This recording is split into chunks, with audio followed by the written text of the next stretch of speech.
I am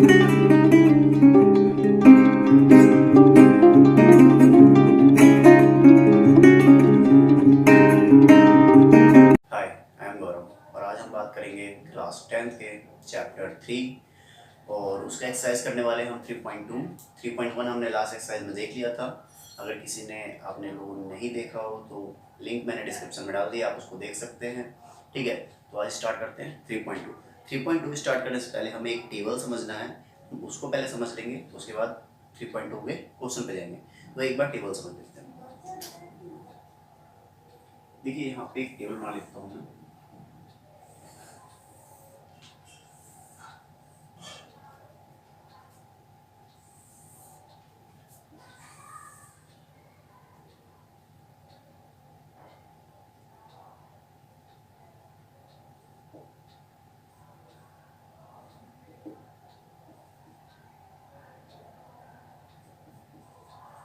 इस तरीके से हम टेबल बना रहे हैं। ये हमारे पास में इक्वेशन है, जैसा मैंने बताया था आप लोगों को,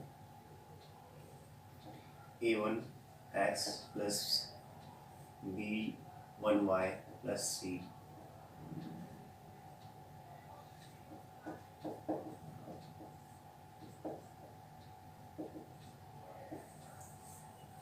ये जो आपको लास्ट एक्सरसाइज मैंने बताया था उसी के बेस पे करना है। मान लीजिए a1 a2 नॉट इक्वल है b1 b2 पे। कोई भी एग्जांपल ले लीजिए, जैसे मान लीजिए कि हमारे पास में एग्जांपल है 2/3 और यहाँ हमारे पास में 4/7 आता है। ठीक है, मतलब a1 की वैल्यू जो थी हमारे पास में 2 है, a2 की वैल्यू हमारे पास में 3 है, b1 की वैल्यू 4 है और b2 की वैल्यू कितनी है 7। इस तरीके से हमने पुट किया तो इक्वल नहीं है, नहीं यहाँ 2 है तो यहाँ 4 है, यहाँ 3 है यहाँ 7 है, तो ये नॉट इक्वल टू आर। तो इस कंडीशन होगा। दूसरा कंडीशन, ये कंडीशन हमारा पहला है। दूसरा कंडीशन हमारे पास में a1 a2 equal b1 b2 equal to c1 c2। ये भी तीनों सेम होंगे। ठीक है, अगला है आपके पास में कंडीशन जो है a1 a2 इक्वल है b1 b2 नॉट इक्वल होगा c1 c2। ठीक है, तो इस तरीके से हमारे पास में तीन कंडीशन आ गया है। अब तीनों में आपसे पूछा क्या जाएगा, अगर आपको क्वेश्चन में दिखेगा तो यह पूछा जाएगा 3.2 में ये क्या है, ये कितने सॉल्यूशंस हैं इनके। ठीक है, 1 सॉल्यूशन है, मेन्यू सॉल्यूशन है, क्या सॉल्यूशन है इनका या नो सॉल्यूशन है। ठीक है, और लाइन किस तरीके से इनकी बननी है, तो आइए उनको देखते हैं।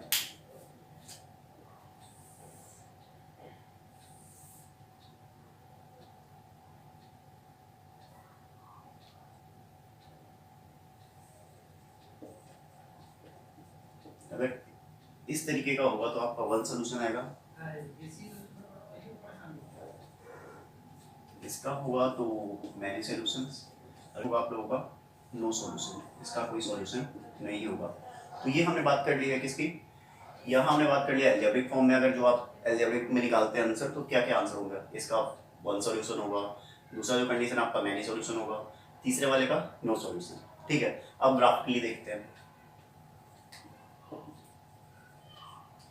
ग्राफिकली में क्या होगा, यहाँ पे जो होगा इनकी जो लाइन होगी वो इंटरसेक्टिंग होगी।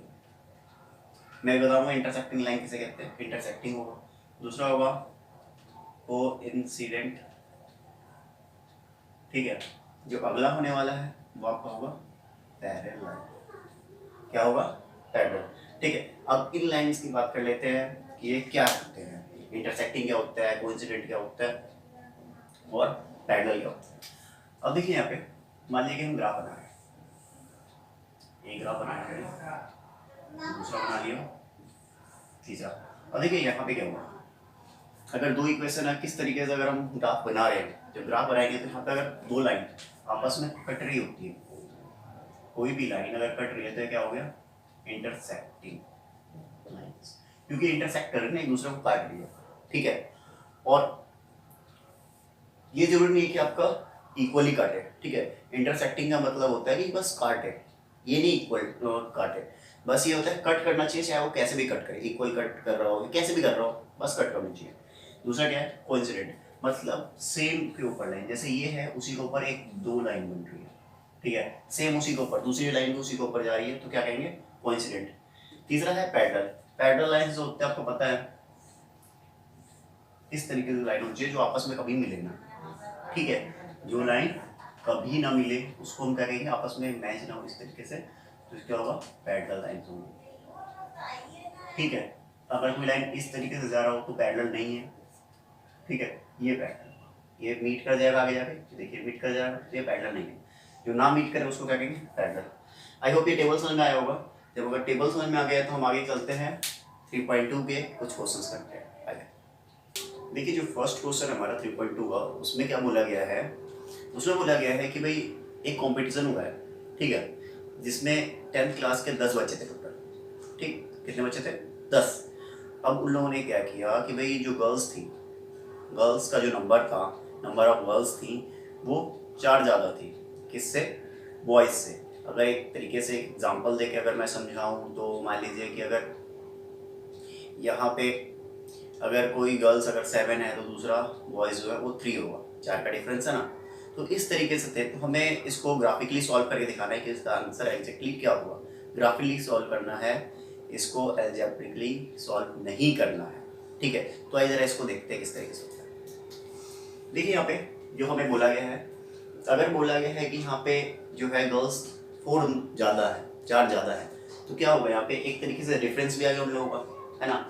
तो डिफरेंस आ गया तो हम क्या करते हैं, हम कर सकते हैं सबसे पहले लेट कर लेते हैं, let the number of girls be x, ठीक है।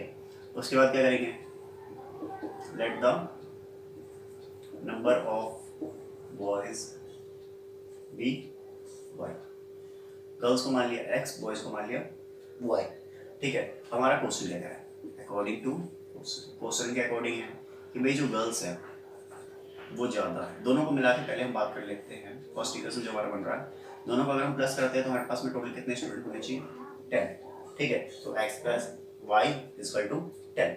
दूसरा इन्होंने बोला कि गर्ल्स जो है कितने हैं, यहाँ पे थे कि भाई 4 ज़्यादा थे बॉयज से, है ना। तो उनका डिफरेंस अगर एक तरीके से निकालेंगे, x माइनस वाई अगर हम करते हैं, हमारे पास यहाँ क्या आएगा, 4। यही 2 इक्वेशन बनेंगे ना, ठीक है। ये 4 कहाँ से आया देखो, क्योंकि यहाँ 4 ज़्यादा है गर्ल्स, ठीक है। और जो ज़्यादा होगा, अब बहुत सारे बच्चों का क्वेश्चन ये होता है कि सर x पहले लिखना है कि y पहले लिखना है, ठीक है, किसमें से किसको माइनस करेंगे। तो माइनस क्या, देखो गर्ल्स का ज़्यादा है तो गर्ल्स को हमने लेट किया क्या, x, तो इसको हम पहले लिखेंगे और y को हम बाद में लिखेंगे, ठीक है। अब इसको ग्राफिकली सॉल्व करना है, ग्राफिकली सॉल्व करना है तो हम क्या करेंगे, इसको एक जैसे मैंने टेबल बनवाया था एक्सरसाइज 3.1 में, उस तरीके से जैसे मैंने आपको समझाया था सेम वही करेंगे। तो सबसे पहले हमारे पास में इक्वेशन है x plus y equal to में 10। अब इसके लिए एक टेबल बनाते हैं,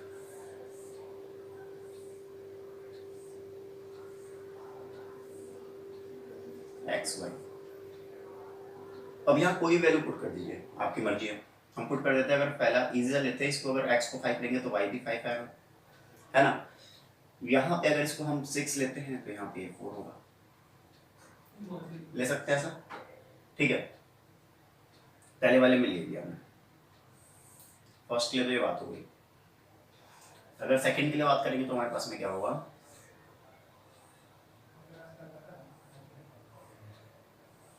इसके लिए बात कर रहे हैं। अगर जिस बच्चे को ये समझ में नहीं आए कैसे आया हुआ है ये, तो आप इसको पुट करके देख सकते हैं। अगर इसको हम 5 पुट करेंगे तो y की वैल्यू 5 आएगी, ठीक है। अगर आपको डिटेल मैंने समझा रखा है, इंट्रोडक्शन दिया है, फिर इसकी ग्राफिकली जो क्वेश्चन है मैंने 3.1 में समझाया, तो आप वहाँ से देख सकते हैं, जो उसका लिंक है डिस्क्रिप्शन में है आपके लिए, ठीक है। तो यहाँ देखिए, अगर इसको सॉल्व करते हैं हमारे पास में क्या आएगा, x की वैल्यू क्या रखेंगे कि y की वैल्यू है, तो आप सीधा सीधा एक काम कर सकते हैं। देखिए यहाँ डिफरेंस है 4 का, तो कोई भी नंबर ले लीजिए जिसका डिफरेंस करेंगे तो 4 आ जाएगा। तो हम कर सकते हैं 8 और 4 कर सकते हैं, माइनस करेंगे तो 4 आ जाएगा, बिल्कुल। यहाँ अगला नंबर हम क्या ले सकते हैं, 9 ले सकते हैं, और 5 लेंगे तो माइनस होकर 4 आ जाएगा, ठीक है। तो इस तरीके से हमने इसका भी बना दिया। अब क्या करेंगे, ग्राफिकली इनको पुट कर देंगे सब, ठीक है। आइए पुट करते हैं। एक हमने ग्राफ बना लिया रफ। मैंने आपको पिछली बार बताया था कि आप इसके लिए ग्राफ पेपर ही यूज़ करना है, क्योंकि यहाँ पे एक्यूरेट नहीं आ पाता है अच्छी तरह से। ट्राई करते हैं।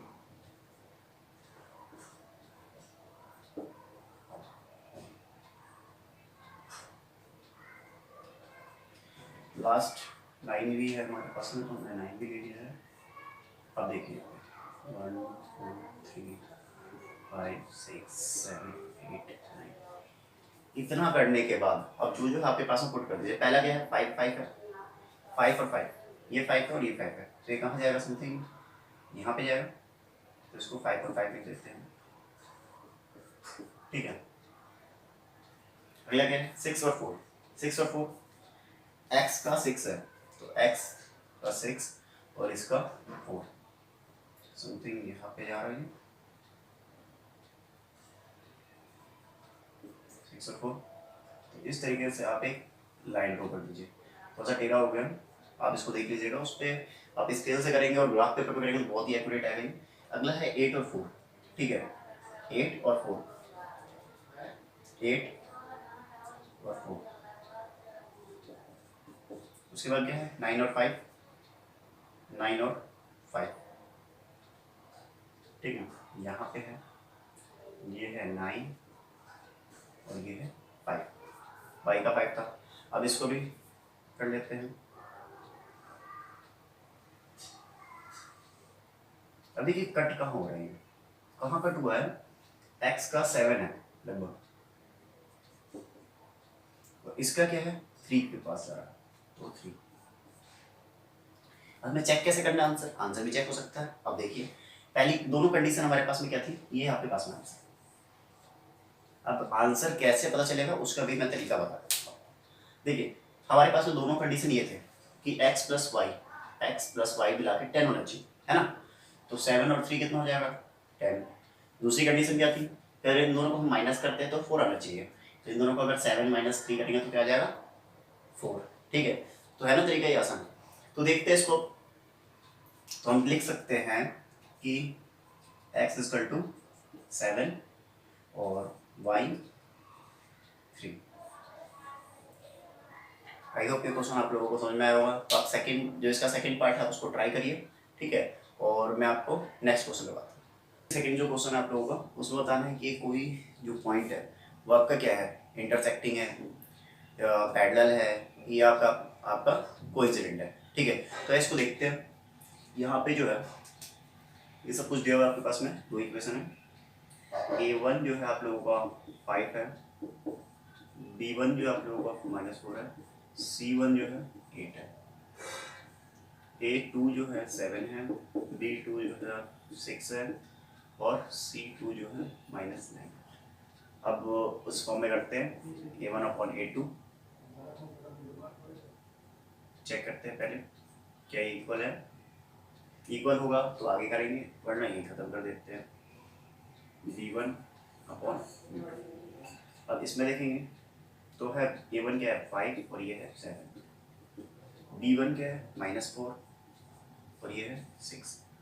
क्या इक्वल है, नहीं इक्वल। अगर इसको हम कैंसिल आउट भी करते हैं तो भी इक्वल नहीं आएगा क्योंकि पहली माइनस में है तो इक्वल नहीं है। जब ये इक्वल नहीं होता है तो क्या करते हैं, इंटरसेक्टिंग हो जाएगा, है ना, ये क्या हो गया इंटरसेक्टिंग हो जाएगा, ठीक है, क्योंकि ये पहले ही इक्वल नहीं आ रहा है, a1/a2 is not equal to b1/b2, तो क्या हो गया इंटरसेक्टिंग, ठीक है। अगला देखते हैं, सेम इसमें भी निकालते हैं। a1 क्या है, a1 b1 c1, a2 b2 c2, 9 है 18 है 3 6 12 और 24, ठीक है। ये हमने सबकी वैल्यू लिख ली है। अब देखते हैं a1 a2 b1 b2। पहले इसको चेक कर लेते हैं, 9/18 3/6 1/2 आ रहा है, इसको कट करेंगे यानी कि इक्वल है, तो आगे चलते हैं c1 c2 करके देखते हैं। 12/22 कट जाएगा यानी कि 1/12 1/2 और 1/2 ये इक्वल आ रहे हैं। जब ये इक्वल आते हैं तो क्या होता है हमारे पास में कोइंसिडेंट, ठीक है। यहाँ पे क्या आ जाएगा कोइंसिडेंट, आई होप ये क्वेश्चन समझ में आएगा। आपका जो नेक्स्ट क्वेश्चन है वो भी इसी तरीके का है, तो हम इसमें जो टफ क्वेश्चन है उसको हम देखते हैं। ठीक है, थर्ड क्वेश्चन हमारा सेम टू सेम था सेकंड की तरह, तो उस पर हम टाइम वेस्ट नहीं करेंगे। हमारा जो फोर्थ क्वेश्चन है वो आपके पास में बताना है कि कुछ इक्वेशन दिया था। फर्स्ट क्वेश्चन जो आपका उसका फर्स्ट पार्ट जो है वो है x plus y equal to 5, 2x plus 2y equal to 10। इसमें आप लोगों को दिखाना है कि कंसिस्टेंट है और इनकंसिस्टेंट है, लेकिन ग्राफिकली सॉल्व करना है इसे। ठीक है, तो इसको देखते हैं सेम। इसके लिए दोनों के लिए हम क्या करते हैं, बॉक्स बना लेते हैं। अगर इसके लिए हम बॉक्स बनाते हैं,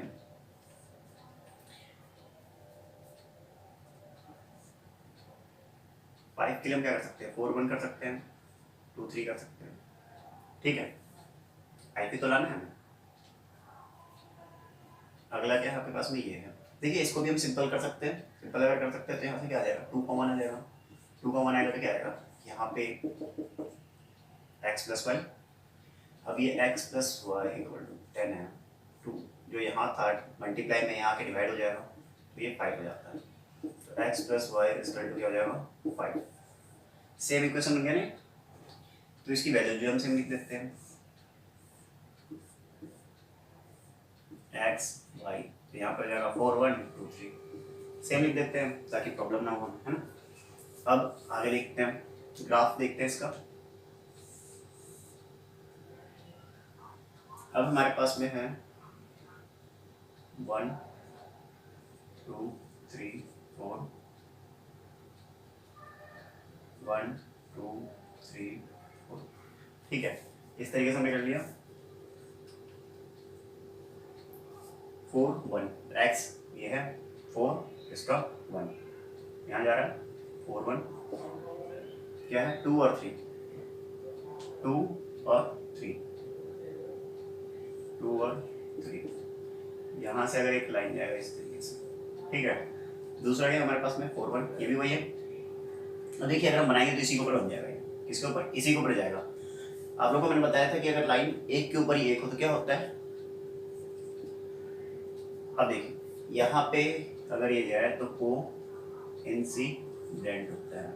क्या होता है, को इंसिडेंट। को इंसिडेंट होगा तो यहाँ पे कंसिस्टेंट होगा कि इनकंसिस्टेंट होगा। यहाँ पे क्या होगा, कंसिस्टेंट होगा। इसका क्या होता है, कंसिस्टेंट, जैसा कि हमने टेबल में देखा था।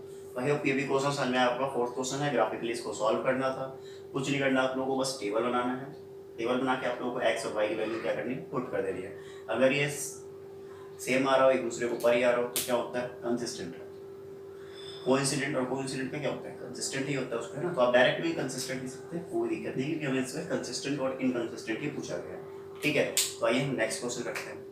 देखिए यहाँ पे जो आपका फिफ्थ क्वेश्चन है वो क्या कह रहा है हमसे, वो कह रहा है जो किसी भी रेक्टेंगुलर गार्डन हमारे पास में, उसका जो हाफ पेरीमीटर, अगर पेरीमीटर का जो हाफ करते हैं आप, तो आपके पास में 36 मीटर आता है। ठीक है, दूसरा क्या है इसमें, सेकंड जो कंडीशन रखी है इन्होंने, ये रखी है कि जो इसका लेंथ है 4 मीटर ज़्यादा है।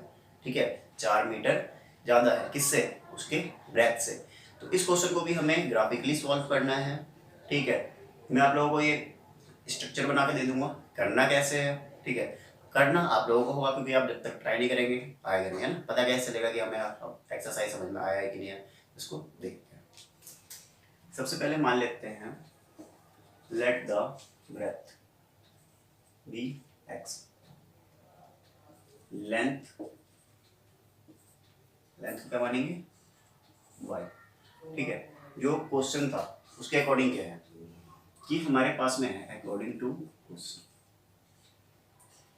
जो लेंथ है जिसको हमने वाई मान रखा है वो 4 मीटर ज़्यादा है। ठीक है, 4 मीटर ज़्यादा होने का मतलब क्या हो गया, डिफरेंस 4 का है ना, तो ये ज़्यादा है तो इसको हम पहले लिख लेते हैं। ठीक है, अगला क्या है आपके पास में, फर्स्ट इक्वेशन बना लिया हमने। सेकंड क्या है आपके पास में, बोला गया है कि हाफ ऑफ द पेरीमीटर। भाई हाफ को भूल जाते हैं, अभी थोड़ा सा अलग लग रहा है कि इसका इक्वेशन क्या बनाएंगे, हाफ को भूल दिए। इसका सीधा पेरीमीटर ऑफ रेक्टेंगल क्या होता है, 2 इंटू लेंथ प्लस ब्रेथ। तो लेंथ और ब्रेथ की जगह हमारे पास में क्या है, एक्स और वाई है।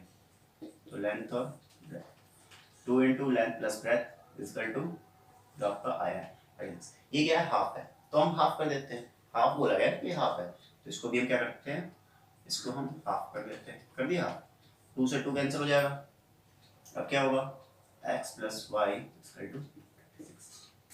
तो सेकेंड इक्वेशन आपके पास में ये बनेगी, ये फर्स्ट इक्वेशन था, ये सेकेंड इक्वेशन। उसी तरीके से आप बॉक्स बना के करिए, ये आपके पास में आ जाएगा। ठीक है, इसका जो सेकेंड पार्ट जो आपका नेक्स्ट वीडियो में है। Thank you.